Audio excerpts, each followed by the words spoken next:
요한 1서 2장 27절 말씀 우리 다 같이 합독하겠습니다. 너희는 주께 받은 바 기름 부음이 너희 안에 거하나니 아무도 너희를 가르칠 필요가 없고 오직 그의 기름 부음이 모든 것을 너희에게 가르치며 또 참되고 거짓이 없으니 너희를 가르치신 그대로 주 안에 거하라. 아멘. 따라해 보겠습니다. 내주하시는 그리스도, 내주하시는 그리스도.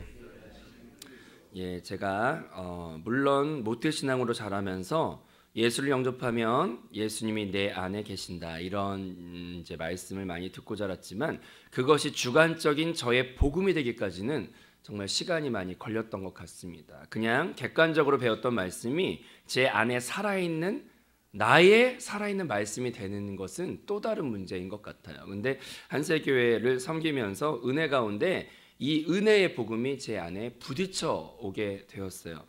사실 처음에 내주하는 그리스도가 뭐가 그렇게 중요한가 이거에 대해 중요성을 그다지 느끼지 못했던 것 같아요. 그런데 얼마 전에 이제 김남식 목사님과 이렇게 얘기를 하던 과정 가운데 그 김남식 목사님 아버님이 설교하실 때 그런 얘기를 하신다고 하더라고요. 따라해 보겠습니다. 율법.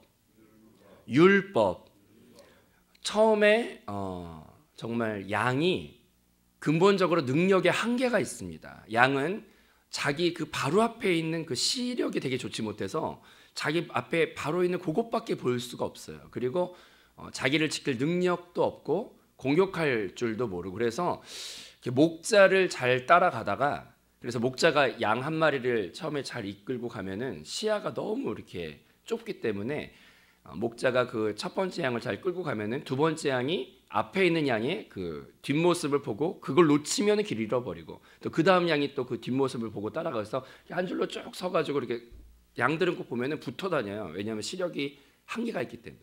그리고 일단 그 무리를 일탈을 하면은 그 맹수들과 이 모든 것을 자기를 지킬 능력이 양은 없어요.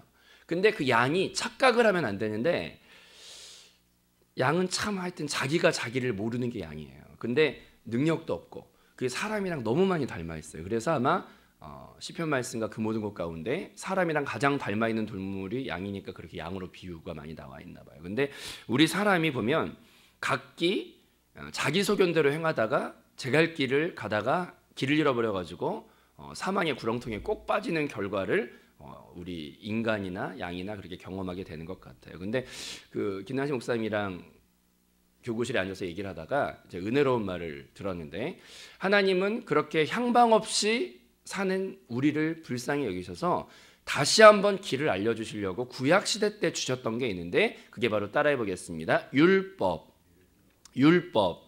율법을 이게 죄인지 길을 잃어버렸는지 그것조차도 무지해서 모르는 게 양처럼 미련한 게 우리이기 때문에 최소한의 너희가 길을 잃어버렸다는 것을 다시 한번 이렇게 돌아갈 길을 알려주기 위해서 율법을 주셨다고 합니다. 근데 율법 자체는 우리에게 방향은 알려주지만 능력을 주진 않아요. 그래서 얼마 전에 그 담임 목사님께서 해주셨던 말씀 가운데 제 마음속에 확 비처럼 레마로 다시 한번 찾아왔던 말씀이 있었는데 자 우리 새벽에 이제 명절 후유증으로 몸이 가라앉아 그죠? 그러니까 깨워야 돼. 우리의 육체와 마음과 모든 걸 깨우기 위해서는 제일 좋은 게 말씀에 뛰어드는 건데 뛰어들기 위해 좋은 건 이제 입으로 같이 고백하면 되게 좋아요. 따라해 보겠습니다. 율법은 제한만을 주지만 그 안에 제한을 이루어낼 수 있는 능력은 주지 못해요. 그러니까 항상 남는 건 죄책감과 우리 안에 무능함과 우리 안에 절망감만을 더 갭이 멀어지게 만들면서 결론적으로 사람은 할 수 없구나. 그리고 하나님은 이렇게 거룩하신데 난 거기에 닿을 수 없구나. 이것만 알려줄 수 있는 게 율법의 기능인 것을 깨달아야 할 줄로 믿습니다. 그런데 따라해 보겠습니다. 생명의 성령의 법은 내적인 제한도 주지만 그 내적인 제한을 이겨낼 수 있는 능력까지도 주시는 게 내주하시는 생명의 성령의 법인 것을 깨달아야 할 줄로 믿습니다. 그래서 김남식 목사님이 얘기를 하다가 그 구약 시대는 가만히 보면 하나님이 율법을 주셨는데 율법을 주시면서 동시에 또 주신 게 있어요. 그게 바로 뭐냐면 성막이에요, 성막. 그래서 하나님은 꼭 보면 율법을 통해서는 방향과 어떻게 해야 너희가 하나님의 거룩함에 닿을 수 있는지 방향을 알려주지만 우리 인간에는 능력이 없어요. 그래서 하나님이 율법만 주실 줄 알지만 율법과 함께 주신 게 바로 성막이었어요. 왜냐하면 인간은 율법을 통해서 자기의 죄를 보게 되고, 율법은 보여주는 기능이에요. 우리가 이렇게 구렁텅이까지 왔구나, 그런 걸 이제 보여주는, 얼마나 하나님한테서 멀어졌는가, 이걸 이제 보여주는 기능이 율법이고, 하지만 돌아갈 능력이 없어요. 근데 그것을 하나님이 잘 알고 계셔서 주신 것이 성막을 통해서 우리가 죄로, 율법으로, 빛으로 드러난 우리의 죄를 감당할 능력이 없으니까 성막을 통해서 어린 양의 흠없는 피를 뿌리고, 그리고 다시금 주님께 돌아가고 율법을 통해 깨달은 죄를 이제 해결할 수 있는 그 방법은 성막을 통해 주셨구나. 그래서 참 되게 부교육자들과 또 이렇게 나눈 대화 가운데서도 이게 퍼즐처럼 성경 말씀 하나님을 알아갈 때 개인 한 사람이 어떻게 그 광대하신 하나님을 다 알겠어요. 근데 하나님이 담임 목사님 말씀대로 그 아들 한 명이 아버지를 다 표현할 수 없듯이 모든 자녀가 다 합쳐지면은 그게 아버지의 성품이 그 안에 모여서 이렇게 나타나게 되는 것 같아요. 그러니까 우리 모두가 다 하나님의 자녀인데 또 서로가 서로한테 배울 부분도 많이 있는 것 같아요. 그래서 되게 기쁘더라고요, 마음이. 율법은 죄를 보여주는 기능인데 그 보여준 죄를 극복할 능력이 없는데 구약시대 때는 그것에 대한 어떤 모형으로서 성막을 주셔서 성막을 통해 드러난 그 나의 더러움과 죄를 해결할, 그러니까 원인 진단을 하고 거기에 대한 이제 해결책까지 같이 주셨구나. 근데 그게 이제 온전한 성막은 아니었기 때문에 그 온전한 성막은 따라합시다. 예수 그리스도. 예수 그리스도가 날마다 잡아 죽여야 되는 양이 아니라 영원한 유월절의 어린 양이 되셔서 단번에 죽어주심으로 우리의 과거의 죄, 또 현재의 죄, 미래의 죄까지 성경에 보면은 단번에라고 나와요. 단번에 죽어주심으로 영원한 우리의 대속 속죄 양이 되어주신 줄로 믿습니다. 그래서 복음 중에 복음은 무엇이냐면 율법은 제한을 주는데 근데 그것을 해결할 방법은 성막이에요. 이해되시면 아멘?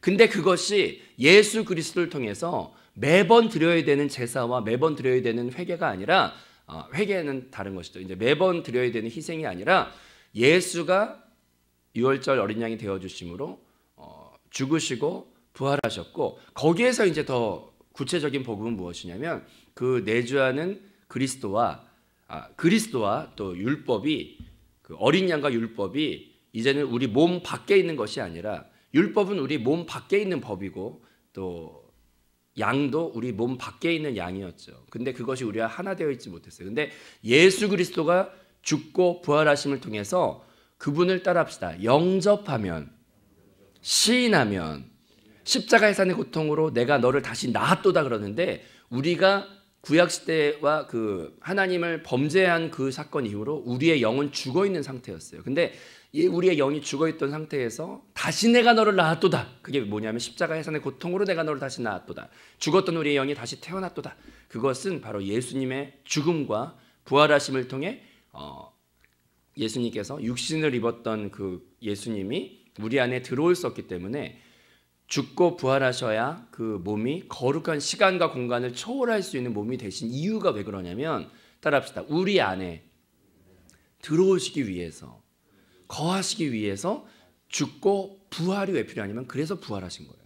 부활 육체를 입고 있으면 우리 몸 밖에 있는 예수님이지만 죽으시고 부활하시면 그 성경 말씀 보니까 문도 통과하시고 갑자기 여기 마을에 있던 예수가 저쪽 마을에 나타나는 시간과 공간을 초월하시는 거룩한 새로운 형태의 부활하신 몸이 되었기 때문에 그분은 동시에 여러 곳에 존재하시고 또 물질적인 것에 구애를 받지 않기 때문에 죽으시고 부활하신 이유가 바로 거기 성경에 뭐라고 나와 있냐면 우리를 의롭게 하시기 위해서 죽고 부활하셨다. 이게 성경 말씀이 나와요. 그래서 복음 중에 진짜 복음의 완성은 무엇이냐면 따라해 보겠습니다. 내주하시는 그리스도. 이걸 체계적으로 알려줬던 이제 교회가 없었는데 한세교회를 만남을 통해서 제자 코스와 목사님의 설교를 통해 그걸 이제 알게 된 거예요. 그래서 내주하는 그리스도, 내 안에 주님이 죽으시고 부활하심을 통해 들어오셨구나. 성경 말씀을 이렇게 하나하나 대할 때마다 저한테 되게 큰 기쁨이 되었는데 요한 1서 4장 15절 말씀을 제가 읽어드리면 요한일서 4장 15절 누구든지 예수를 하나님의 아들이라 시인하면 하나님이 그 안에 거하시고 그도 하나님 안에 거하느니라. 믿으시면 아멘. 우리가 하나님이 내 안에 거하시는 조건으로 하나님께서 알려주신 게 뭐냐면 예수를 하나님의 아들이라 시인하면 하나님의 아들이라고 예수가 하나님의 아들이십니다 라고 시인을 하면 그러면 그 다음에 어떤 일이 일어나냐면 하나님이 그 시인한 사람 안에 거하시고 또 그도 하나님 안에 거하느니라. 이게 바로 구원이에요. 이해되시면 아멘. 그러니까 구원받기 위해 우리가 해야 되는 뭐 엄청난 일이 있는 게 아니라 단지 우리는 따라합시다. 예수가 이걸 이제 성경적인 말로 하면 그리스도시다라는 말이에요. 하나님의 아들이시고 메시아시고 우리를 구원할 자다. 그 말이 이제 함축된 말인데 따라해 보겠습니다. 예수가 그리스도시다. 그게 바로 복음인데 그걸 내가 인정하기만 하면 그 다음 말씀에 뭐라고 나와 있냐? 하나님이 그 인정한 사람 안에 거하시고 그도 하나님 안에 거하느니라. 아멘. 그 다음에 또 고린도전서 3장 16절 말씀 보면 너희가 하나님의 성전인 것과 하나님의 성령이 너희 안에 거하시는 것을 알지 못하느냐. 이 말씀도 옛날에는 성전이 몸 밖에 있었으나 이제는 너희가 예수를 그리스도로 시인하는 그 순간 너희 안에 어떤 일이 일어나냐면 너희가 따라합시다. 하나님의 성전인 것과 이게 놀라운 복음이에요. 옛날에는 성막이나 성전이 몸 밖에 있었는데 이제는 예수 그리스도의 죽음과 부활을 통해서 이제는 우리의 몸이 우리가 하나님의 성전 자체가 됐다고 성경 말씀에 그렇게 되어 있는 거예요. 이거 말씀 한 구절 한 구절이 복음이에요. 따라합시다. 나는 하나님의 성전이다. 와, 내가 하나님의 성전 자체가 되었어요. 옛날에는 율법과 성전이 따로 떨어져 있었고 율법은 우리 안에 좌절과 절망과 죄의 드러남만을 보여주니까 절망할 수밖에 없는데 근데 그것의 문제는 성막으로 해결을 했어요. 이해되시면 하면? 근데 이제는 예수 그리스도를 통해서 따라합시다. 법도 우리 안에 오셨고 그 다음에 그것에 대한 성전도 우리 안에 오셨어요. 그게 합쳐진 것이 따라합시다. 생명의 성령의 법. 할렐루야. 이게 진짜 복음이에요. 내가 그걸 다 가진 자구나. 그래서 그 다음에 이제 로마서 8장 2절 말씀, 로마서 8장 2절 말씀이 또 되게 기쁜 말씀이었어요. 로마서 8장 2절 말씀, 우리가 범죄한 것 때문에 예수는 우리가 범죄한 것 때문에 내줌이 되고 또한 우리를 의롭다 하시기 위하여 살아나셨느니라. 믿으시면 아멘? 예수는 우리가 범죄한 것 때문에 내줌이 되고 우리를 의롭다 하시기 위하여 살아나셨느니라. 이게 이제 예수가 우리의 죄 때문에 십자가에 죽으셨고 또 우리를 의롭다 하시기 위하여 부활하셨느니라. 이 말이에요. 살아나셨느니라, 부활하셨느니라. 근데 이 말씀이 옛날에는 어디 있는지 몰랐던 말씀인데 말씀을 배우다 보니까 또 너무 기쁜 말씀이에요. 이 말씀이. 그래서 따라합시다. 우리를 의롭다 하기 위해 살아나셨느니라. 성경의 말씀 보면은 죄라는 말이 나오는데 죄는 뭐 거짓말하고 미워하고 뭐 살인하고 이런 게 죄라고 성경에 나와 있지가 않고요. 죄라는 그 원어 말씀은 뭐냐면 히브리어 헬라어의 그 죄라는 말의 원어 말씀은 뭐냐면 뜻이 뭐냐면 죄의 진짜 뜻은 무엇이냐면 관역에서 벗어났다는 뜻이에요. 관역에서 벗어났다. 그러니까 원래 있어야 되는 그 자리에서 일탈했다는 뜻이에요. 그게 바로 죄예요. 이해되시면 하면 우리가 원래 창조받았고 원래 있어야 되는 자리는 바로 하나님과 완전히 혼연일체가 되어 있는 그 자리가 우리가 원래 있어야 되는 자리인 줄 깨달으시기를 바랍니다. 근데 우리가 죄라는 근본적인 뜻은 무엇이냐면 하나님과 분리됐다는 뜻이에요. 하나님과 분리됐다. 이해되시면 하면? 근데 하나님과 분리된 이 문제는 우리가 돌아갈 능력이 우리 안에 없는 거예요. 그러니까 율법은 네가 하나님과 지금 분리됐다는 걸 깨닫게 해주는 빛이에요. 이해되시면 하면? 근데 능력은 없어. 우리가 하나님께 다시 돌아갈 방법이 없어요. 근데 이것을 해결하기 위해 이제 목자와 양의 비유로 성경 말씀이 나와 있는데 양이 참 능력이 없는데 능력이 없다는 걸 스스로 모르니까 문제예요. 양이 스스로 능력이 없는데 그 시력도 안 좋고 자기를 지킬 능력도 없고 구렁텅이 빠지면 돌아갈 능력이 없는데 없는 존재가 자기가 그게 없다는 걸 모르는 게 참 되게 안타까운 거예요. 우리 인생이 그래요. 그래서 양이 이게 앞에 있는 양의 뒷궁둥이를 잘 보고 따라가고 또 목자의 음성에 항상 귀를 기울여야 되는데 그걸 놓치고 각자 자기 소견에 옳은 대로 따라합시다. 자기 소견에 옳은 대로 그게 바로 자기 자아가 시키는 대로 살았다는 거죠. 인간은 꼭 그렇게 무지해서 자기 자아가 왕이 돼서 살아요. 그러다 보면 이제 결론은 길을 잃어버리고 목자를 놓치고 이제 관역에서 벗어나서 제 갈 길로 행하여 가다 보면은 나중에 결말은 구렁텅이에 빠져서 이제 어디로 빠져나갈지 모르는 절망의 상황 가운데 있게 되는데 거기에서 돌아갈 능력이 없어요. 근데 거기에서 이제 목자 비유에서 보면은 돌아갈 길이 열렸는데 그게 바로 그 양을 잃어버리지 못하고 포기하지 못하는 그 사랑 많은 목자가 구렁텅이까지 찾아와서 거기에서 이제 눈앞에서 이제 손을 내밀고 있으면 그 양은 이제 해야 되는 건 딱 하나밖에 없어요. 자기가 비껴난 길만큼을 죄의 값을 치르며 다시 막 무릎 까지게 돌아가는 그 길을 그 먼 길을 돌아가야 되는 게 아니라 이미 목자가 그 벌어져 있는 그 길을 찾아서 와줬기 때문에 그 양이 할 일은 이제 뭐냐면 따라합시다. 목자를 맞이하고 그냥 그 품에 안기기만 하면 그 멀어졌던 관계는 그냥 회복되는 거예요. 이해되시면 아멘? 우리가 너무 무지하니까 그 목자와 양의 비유로 예수님이 하신 일을 하나님이 하신 일을 우리한테 보여주고 있습니다. 이해되시면 아멘? 그래서 우리가 그 멀어져서 그 간격이 너무나 먼 그 우린 돌아갈 수도 없고 어떻게 할 수도 없는 그것을 예수님이 하나님이 그 아들을 보내셔가지고 예수님이 그걸 다 그 벌어져 있는 간격을 자기가 친히 속죄양이 되시고 해서 그걸 다 예수님이 해주셨어요. 이해되시면 아멘? 그러면 우리 눈앞에 손을 내밀고 있는 그 예수 그리스도의 그 구원의 그 험난한 그 골고다 길을 통해 나를 통해 걸어오신 그 길을 붙잡기만 하면 되는 거예요. 우리는. 이해되시면 아멘? 그래서 우리를 의롭게 하시기 위하여 또 죽으셨고 살아나셨다는 이 말이 뭐냐면 그 우리가 떠나서 그 관역에서 엄청나게 벗어난 그 길을 하나님의 아들이 오셔가지고 그 골고다를 걸어가시면서 그 길만큼 내가 벗어난 길만큼 예수님이 다 걸어오셔가지고 감당하시고 속죄해 주시고 그걸 대해서 우리 코앞에 오셨어요. 이제 그러니까 우리는 구렁텅이에 있는 양이 그 예수를 붙잡기만 하면 되는 거예요. 이해되시면 아멘? 예수가 다 해주셨으니까 예수 그 목자가 그렇게 다 해주셨으니까 이해되시면 아멘? 그래서 여기서 이제 제일 중요한 단어를 제가 배우다 너무 기쁘고 그냥 모든 죄가 한 번에 끝나버렸어요. 막 복음은 자유한 건데 그 자유함을 저는 여기 생명의 말씀의 강단에서 이제 누리게 되었는데 의롭다 하시기 위하여 살아나셨다. 이 말이 저한테 신학교에서도 해결하지 못했던 문제를 해결해 준 거예요. 뭐냐면 다시 한번 고백해 보겠습니다. 죄는 그 원어 뜻이 관역에서 벗어났다는 뜻, 우리가 분리됐다는 뜻인데 분리됨이 어떻게 다시 연합함으로 회복이 되어서 우리가 의로운 자가 될 수 있는가? 의롭다는 거는 이제 흠과 티와 죄가 없다. 완전히 그 의롭다 칭함을 받아야 이제 구원이 완성이 되는 건데 구원의 완성이 되는 건데 그것이 어떻게 해결이 됐냐면 예수님께서 죽으시고 부활하셔서 우리를 의롭다 하시기 위해 그걸 하셨다는 거예요. 근데 그 말은 무엇이냐면 완성이 어떻게 되는 거냐면 하나님과 우리가 분리됐었는데 다시 연합된 존재가 어떻게 그게 완성이 되냐면 그 말이 바로 따라합시다. 내주하시는 그리스도.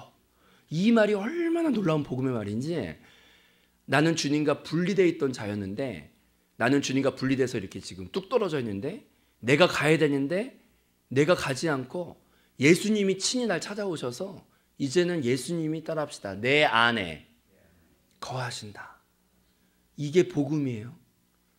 예수님이 내 안에 찾아와 주셨어. 그리고 내 안에 지금 거하셔요. 이해되시면 아멘? 예수가 하나님의 아들이라고 시인하면 내가 너 안에 거하고 또 너가 내 안에 거하게 된다. 그 말이 뭐냐면 예수님이 내 안에 들어오셨다는 말이에요. 이해되시면 아멘? 시인하는 자한테. 그러면 이 상태가 지금 어떻게 된 상태냐면 주님과 내가 분리된 게 죄죠. 이해되시면 아멘? 근데 내주하는 그리스도를 통해 내가 주님 안에 주님이 내 안에 거하는 상태가 지금 여기 앉아있는 성도님들 모든 심령 안에 이루어졌어요. 이해되시면 아멘? 이게 복음이에요. 이해되시면 아멘? 그래서 나는 주님과 분리된 자가 아니라 내주하는 그리스도를 내가 말할 수 있다는 이 엄청난 은혜는 너무 놀라운 복음이에요. 눈물이 나는 복음이라고요. 이게 왜냐하면 내주하는 그리스도는 간단한 단어가 아니라 내가 주님과 다시 연합된 자가 되었다는 하나님의 의로움의 공포예요. 이해되시면 아멘?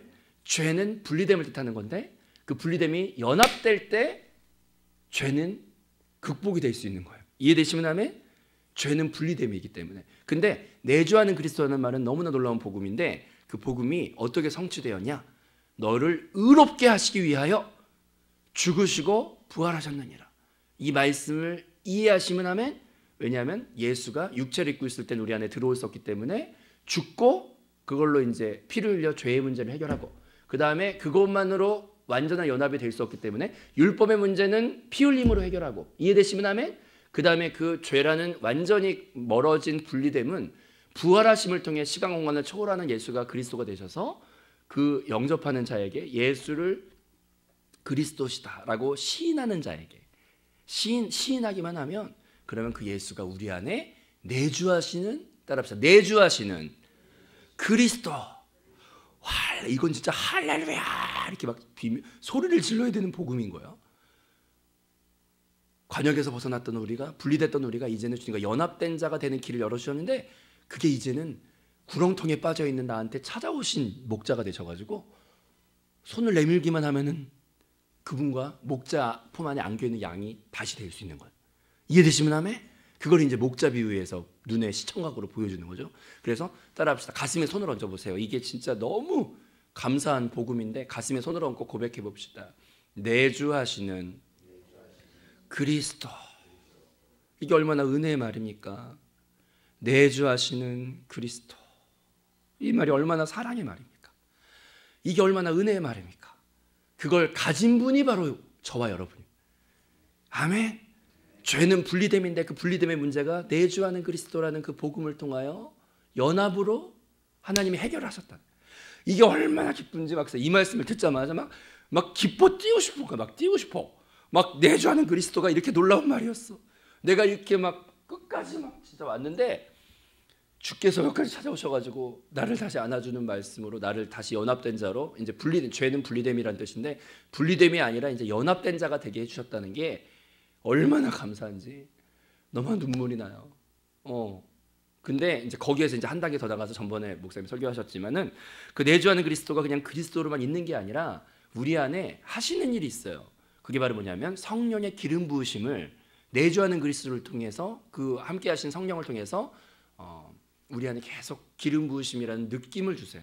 그 느낌을 통해 박상주 목사님이 그런 간증을 하더라고요. 자기가 이제 집에 새로 가가지고 이제 페인트를 칠해봤는데 페인트 벽지 같은데 이제 벽지를 바르는 사람도 있지만 페인트를 한번 칠해보면은 페인트를 한 번 칠해서는 그 색깔이 잘 제대로 드러나지가 않은데 그래서 한 번 칠했다가 말렸다가 또 칠하고 그다음 또 말렸다 또 칠하고 여러 번 반복해서 칠할 때 그 색깔이 완벽하게 거기에 이제 물들게 된다고 그 간증을 할 때 더 이제 이해가 되었는데 내주하는 그리스도를 통해 이제 성령님을 통해서 우리 안에 함께 하시고 그 성령님이 계속 우리 안에 어떤 기름 부으심이라고 하는 느낌을 주세요. 그래서 이제 오늘 읽었던 본문 말씀 가운데 기름 부으심이 너희 안에 주셔서 너희를 계속 이렇게 인도해 주신다. 그리고 주 안에 거하게 하신다. 그런 말씀을 주시죠. 그래서 우리가 항상 선포해야 되는 것은 첫 번째로 내주하시는 그리스도가 내 안에 지금도 함께 하신다. 새벽 날개침에 바다 끝에 거해도 아무도 나를 외롭게 만들고 거기서 도와줄 자가 없어도 그래도 주의 손이 나를 붙드시는 이유는 내주하는 그리스도는 내 안에서 떠나지 않기 때문에 나는 혼자가 아닌 거예요. 이해되시면 아멘? 나는 주님과 연합된 자인 걸 믿으시기 바랍니다. 내주하는 그리스도가 얼마나 폭발력 있는 원자폭 폭탄보다 더 큰 복음의 말인지 그 복음을 누리시기를 바라요. 그래서 내주하는 그리스도, 나는 주와 연합된 자고 분리됨이라고 하는 죄의 문제가 그걸로 통해 해결이 되었다. 할렐루야! 이해되시면 아멘? 내 안에 내주하는 그리스도가 계셔요. 그 다음에 그것이 성령의 기름 부으심을 계속 우리한테 주시기 때문에 그 느낌을 계속 따르다 보면은 그 성령께서는 생명의 성령의 법이라는 것은 정말 근본적으로 다른 것은 율법은 제한만을 주지만 생명의 성령의 법은 제한하는 느낌뿐 아니라 그것을 해낼 수 있는 능력까지도 그 안에 주십니다. 이해되시면 아멘? 그 말씀을 저는 정말 사모하게 되었어요. 그 말씀을 정말 사모하게 되었어요. 그래서 갈급한 기도로 생명의 성령의 법이 나를 주장하셔서 그걸 해낼 수 있는 능력까지도 주시는 그 주님을 날마다 붙잡고 놓치지 않기를 원한다고 계속 기도를 하면은 그걸 하나하나 이루어 가신 주님을 경험할 수가 있어요. 제가 이 간증 하나만 하고 이제 마치도록 하겠는데요. 제가 휴가 기간에 한 교수님을 만날 기회가 있었어요. 근데 그 교수님은 알고 봤더니 구약을 이제 가르치는 교수님인데, 그 여자 교수님인데 나이도 이제 60 넘어가시면서 이제 거의 이제 뭐랄까 존경받는 그런 교수님을 뭐라고 하냐면, 이제 시간 강사로 시작하는 이제 교수 생활이 인정받다 보면 이제 정식 교수가 되고, 정식 교수 중에서도 계속 인정받고 과업을 내고 성과를 내고 인정받으면 나중에 그게 이제 석좌 교수 같이 돼요. 그게 이제 보장받는 교수예요. 그게 1년씩이나 뭐 몇 년씩 재계약을 해야 하는 게 아니라, 이 교수는 너무 훌륭하기 때문에 학교에서 완전히 붙잡아 쓰겠다, 평생 종신계약처럼 하는 게 이제 석좌 교수처럼 그렇게 되는 건데, 그렇게 인정받은 교수님이야, 그 교수님이요. 그래서 정말 여자로서 나이가 그렇게 많이 먹으셨는데, 그분이 공부를 시작하는 그 시대만 해도 여자가 뭔가 한다는 거는 되게 어려웠던 세상이었는데, 그런데도 그 많은 남자 경쟁자들을 뚫고 석좌 교수가 되기까지 구약에서 얼마나 유명한 분인가 저분이.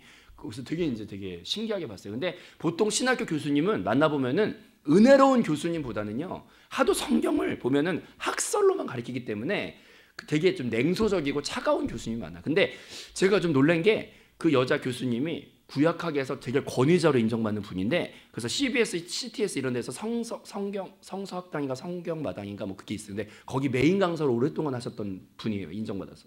근데 그분이 십자가 짧은 동영상 앞에서 보다가 막 우시는 거예요. 그래서 어떻게 저렇게, 보통 신학교 교수님들은 차가운데 저렇게 십자가의 그 동영상도 아니라 그냥 십자가 설교, 오디오 설교 같은 걸 이렇게 동영상으로 만든 거였는데, 십자가 설교 앞에서 저렇게 우시나? 그래서 제가 한번 물어봤어요. 이렇게 물어볼 기회가 있어서, 아까 왜 십자가 설교 앞에서 울으셨냐? 그랬더니 막 눈물을 닦다가 해주시는 말이, 사실 자기 아버지는 누구냐면 목사님이셨는데, 한국의 대학교 선교회라고 하는 CCC라고 하는 그 대학 선교회를 처음에 만들어내신 김중곤 목사님이라고 하는 그 총재 목사님이 있어요. 그분이 제일 유명한 게 백문일답이라고 하는 그 말이에요. 그래서 모든 이제 질문을 하면은 대학생들이 오직, 우리 한번 따라해 보겠습니다. 자, 내가 뭐라고 질문을 해도 예수 그리스도, 이걸 이제 외치면 되는 거예요. 그게 모든 것의 답이에요. 자, 우리의 모든 삶의 해답은 누구입니까? 그러면 예수 그리스도. 그래서 백문일답, 그게 유명해요. 그래서 수련회가 아주 이것만 계속하는 거야. 뭐 모든 치료의 해답은 누구입니까? 예수 그리스도, 예수 그리스도. 그래서 모든 100가지 질문의 답은 오직 하나, 예수 그리스도. 그걸 이제 메인으로 하면서 그분한테서 교육받아서 제자가 되신 분이 온누리교회 하용조 목사님, 뭐 홍정호 목사님, 하여튼 그 다음 세대를 이끌었던 우리 한국의 굵직한 목사님은 다 그 목사님한테서 나온 분이 많더라고요. 그래서 야, 김중곤 목사님이 정말 대단하시다, 이런 생각을 많이 했거든요. 근데 그분의 딸인 거예요, 이분이. 그분의 딸이에요.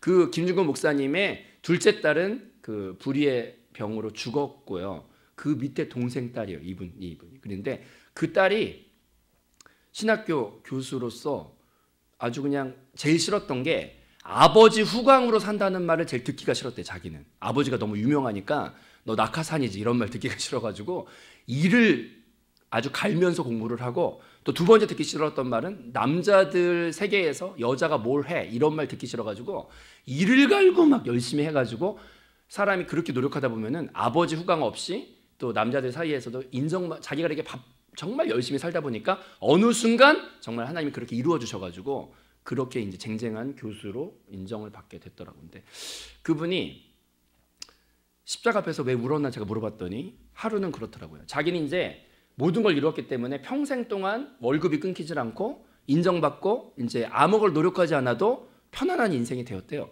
근데 갑자기 신학교에서 교수 생활로 이렇게 구약학 교수니까 이제 아브라함이 본토 친척 아비집을 떠나는 그걸 학생들한테 가르치고 있었는데, 그때 갑자기 내주하시는 그리스도를 통한 이제 성령의 기름 부으심이 마음속에 살아서 말씀을 걸어오시는 거예요. 그 말씀은 딱 정확하게 막 들린다기보다 어떤 느낌 같은 것으로 딱 말씀을 주시는데, 성령의 기름 부으심이 뭐라고 말씀을 주시냐면, 너는 안정적인 너의 봉급과 이 존경받는 교수의 자리, 이 모든 것 가운데서 이제 새로운 일을 행하라라고 마음속에 생명의 성령의 음성을 주시는 거예요. 그래서 너는 한 번도 남자들처럼 이렇게 직장생활 같은 걸 해본 적이 없었는데 너는 그들을 돕는 말씀을 가지고 그들을 깊이 들어가라는 새로운 부르심의 느낌을 받게 된 거예요. 그래서 아브라함 본토 친척 아비 집을 떠나라 뭐 이런 걸 애들한테 가르치고 있다가 성령의 기름 부심이 확 오면서 너는 직장생활로 괴로워하는 자들이 너무나 많다. 주일에 예배는 드리지만 직장생활에 가서 술도 마셔야 되고 또 성공도 해야 되고 경쟁도 해야 되고 그 남자들의 세계 가운데서 정말 힘든 게 너무 많다. 신앙적인 갈등이 너무 많다. 그거를 말씀으로 자유케 해주고 방향을 알려주는 새로운 사역을 넌 시작하라고 그런 거야. 근데 딱 그 말을 듣자마자 이렇게 마음속에서 아니 하나님 보낼 사람을 보내야지 저는 한 번도 남자들의 직장생활이 뭔지를 알지를 못하는데 저 같은 여자가 경험도 못 해본 그거를 어떻게 합니까? 그러면서 이제 못 가겠다고 마음속에 이제 강의를 하면서 하고 있다가 나중에 그 강의를 자기가 학생들한테 가르칠 수가 없더래. 왜냐하면 자기 마음에 어떤 성령의 법의 양심이 너는 가지도 않으면서 학생들한테 가르치냐 이런 이제 찔림이 오니까 뭐 너는 네 본토 친척 아비집 버리지 못하면서 학생들한테 가라 그러냐? 그러면서 이제 막 그러니까 자기가 신앙이 어떤 내적인 그 담임 목사님 말하는 그거 있죠. 쓴 느낌, 응? 쓴 느낌. 자기 안에 성령의 소욕을 막 거절했을 때 올라오는 쓴 느낌 같은 게 올라오니까 살아있는 성령은 실제이기 때문에 살아있기 때문에 그 느낌이 있으니까 자기가 분필을 가지고 강의를 하다가 강의를 그냥 종료. 오늘은 수업 일찍 끝난다. 그리고 이제 끝내놓고 자기 방에 들어가서 계속 그 느낌을 따라 이제 계속 기도를 하는데 하나님이 한 번도 경험해보지 못한 남자들 세계의 직장 생활의 그 문화를 향해 가라고 하니까 답답해가지고 막 계속 버티고 있다가 자기가 이제 순종함으로 하나하나 이제 해보게 되었대요. 근데 이제 그러면 이제 직장 생활에 필요한 자기는 성경 말씀은 많이 아니까 그 말씀을 잔뜩 준비해가지고 이제 처음에 기업인들 몇 명, 직장인 몇 명 모아가지고 이렇게 한 소그룹 공동체 안에 가서 이렇게 앉아서 정말 답답해 죽겠네. 하나님이 시키니까 오긴 왔지만 뭐 한 번도 경험을 못 해본 내가 뭘 하라는 거냐. 그리고 이제 거기 앉아가지고 순종해서 앉아 있었더니 거기에서 딱 이제 그들을 향해 직장생활 이렇게 하세요 가르치려고 하니까 성령이 딱 마음속에 기름 부으심을 주시면서 뭐라고 하냐.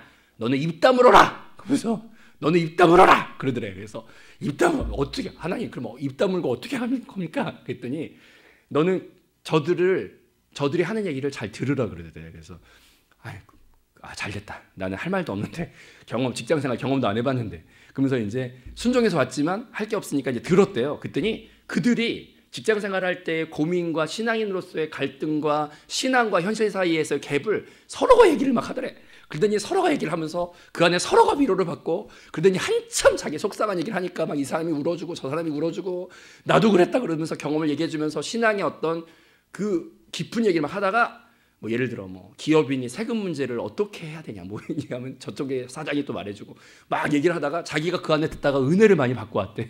그러면서 끝날 때 나눔을 막 풍성하게 하면서 끝날 때 필요했던 거는 갑자기 이제 성령님이 지금의 시점에서 네가 준비한 말씀을 그냥 읽고 끝내라. 그래서 자기가 준비했던 말씀을 이제 사람이 이 사람 저 사람 얘기하다 보면 배가 산으로 가잖아요. 근데 이제 정리는 해야 되죠. 그러면 이제 그때만 딱 이제 말씀 한번 읽으면 사람들이 지나가면서 교수님한테 은혜를 많이 받았다고 그러더래. 자기는 한 게 없는데.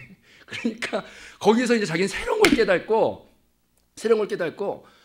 자기는 확신을 가졌대. 왜냐하면 내가 만약에 직장생활을 해봤던 자라면 이게 내 경험에서 나온 뭐겠지만 자기는 한 번도 그걸 안 해봤는데 하나님이 시켜서 왔기 때문에 이건 하나님이 하신 일이라는 걸 100% 자기는 알 수가 있었대. 그래서 정말 순종함으로 그걸 이제 하나하나 이제 집필하면서 책을 썼는데 나중에 이제 그래서 그게 훌륭한 정말 제가 그걸 보면서 탁월하더라고. 진짜 탁월해요. 정말 탁월해. 그래가지고 너무 놀랐어요. 이게 하나님이 하신 일이라는 걸 정말 알 수가 있었어요. 그래서 너무 기뻤고 그 다음에 이제 그 분이 나중에 이제 왜 울었나를 마지막으로 말해 주셨는데 자기가 그걸 하면서 신앙생활 따로 일 따로 일했던 성도들을 일터에서 성전이 될 수 있게 해주시는 그것을 자기가 이제 구축을 할 수가 있었는데 근데 자기가 그 과정 안에서 이제 눈물이 나는 이유는 뭐냐. 딱 십자가 앞에서 자기가 의뢰받은 것은 자기는 평생 오만한 교수로 살았다는 걸 하나님이 알게 해주셨대. 왜냐하면 인정받으니까 교만해져가지고 나는 말씀을 머리로 많이 아는 자다. 나만큼 말씀을 아는 자가 없다 이런 오만함이 있었는데 거기 그게 탁 깨진 게 뭐냐? 삶의 최전방에서 막 머리 막 터져가면서 이렇게 신앙생활을 해나가는 진짜 신앙의 최전방에 있는 군사들을 자기가 이제 거기서 앉아서 얘기를 듣다 보니까 그분 한 분 한 분이 얼마나 존경스러운지 자기는 알게 되었고, 그리고 그 영혼이 얼마나 귀한지를 그때서야 보게 됐다고 자기가. 그래서 자기가 십자가 앞에서 울었던 이유는 하나인데 영혼이 얼마나 소중한지를 하나님이 비로소 이제 느끼게 해줬다. 저 고군분투하면서 싸워가는 저 기업인 한 명이 얼마나 저게 귀한가. 그리고 저 직장 생활하면서 말씀을 살아내기 위해 싸우고 있는 저 존재가 얼마나 귀한가. 그 영혼이 얼마나 귀한가를 자기가 비로소 눈이 열려서 보게 돼서, 옛날에는 자기는 교수이기 때문에 목에 힘을 주고 이름도 빛도 없는 직장인을 밑으로 깔아봤었는데 그게 아니라 저 영혼이 얼마나 귀한가를 자기는 느끼게 되었기 때문에 자기를 사람 만들어주신 하나님께, 그나마 사람 만들어주신 하나님께 너무 감사하다 그러면서 십자가 앞에서 내가 이걸 만약에 순종하지 않아서 안 했으면은 이 영혼의 귀중함을 내가 모르고 주님 만났을 텐데 지금은 그 영혼의 소중함을 얼마나 알게 되었고 자기가 교만한지를 알게 되어서 그래서 그렇게 눈물이 났다. 나를 사람 만들어주신 은혜를 알게 해주신 하나님이 너무나 감사하다 그러면서 울었다고 얘기를 하더라고요. 그래서 제가 그 얘기 들으면서 정말 은혜 많이 받았어요. 우리 안에 살아계신 내주하는 그리스도는 정말 살아계시고, 이해되시면 아멘. 그 다음 그분은 성령의 기름 부으심을 통해 지금도 실제로 역사하세요. 이해되시면 아멘. 근데 그분은 제한만을 주실 뿐 아니라 그걸 해낼 수 있는 능력까지도 주시는 분이에요. 살아있는 분이에요. 그분을 집중하는 게 필요해요. 계속 들으려고 하는 게 필요해. 그 페인트를 계속 바르려는 게 필요해. 그러면 어느 순간 우리가 성령의 색깔이 입혀진 자가 될 거예요. 이해되시면 아멘. 그래서 그분은 할 수 없는 자가 할 수 있는 자가 되어서 그 사역을 진짜 활발하게 하고 계세요. 얼마나 많은 직장인가 기업인가, 요즘에 맞벌이로 남자뿐 아니라 여자들도 얼마나 그 일 가운데 괴리감이 많은데 교회 따로 일 따로가 아니라 그것을 연합하는 그것을 너무나 성령님이 하셨어요. 진짜. 그래서 너무 놀라웠어요. 그래서 자, 따라합시다. 내주하는 그리스도, 그 다음에 성령의 기름 부으심, 그것은 실제입니다. 그것을 집중하고 바라볼 때 누리는 풍성한 삶을 살게 될 줄로 믿습니다. 기도하겠습니다.